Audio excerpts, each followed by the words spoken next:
OYO வாடில ஆள் நிக்குதா கேட்ல பின்னால ஆள் நிக்க வச்சிருக்கல வச்சியா முழிக்கிற ஊரே வர போடுறதுக்கு ஆமா கண்டிப்பா எல்லாம் சாமா வச்சுக்கிறீங்களா நீங்க ஏன் கவலைப்படுறீங்க வரும்போது அவளே தோறும் சிரிப்பா இருந்தாலும் வயிற்று எரிச்சலா இருக்கா எரிச்சலாவே இருக்கு எனக்கு என்னமோ நாள் முழுக்க எரிச்சலா இருக்கு எல்லாரும் வெளியே ஜாலியா போய் ஜாலியா போனோம். ஏன் இப்ப உனக்கு எங்க வலிக்குது? சரி நானே சொல்றேன். நானும் உங்களை ரொம்ப நாளா பார்த்துட்டு தான் இருக்கேன். பிடிச்சிருக்கு.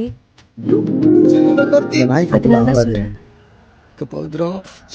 நான் எல்லாருக்கும் 500 ரூபா தான். உங்களுக்கு வந்துட்டு 250. சந்தோஷம்டா மனசுக்கு வந்து சந்தோஷமா இருக்கு. ஆனா என்ன கொடுமைனா இந்த மாதிரி கூட அந்த நாய் கம்மியாது என்ன பண்றது? முதுகுல குத்திட்டு இல்ல முதுகுல குத்திட்டு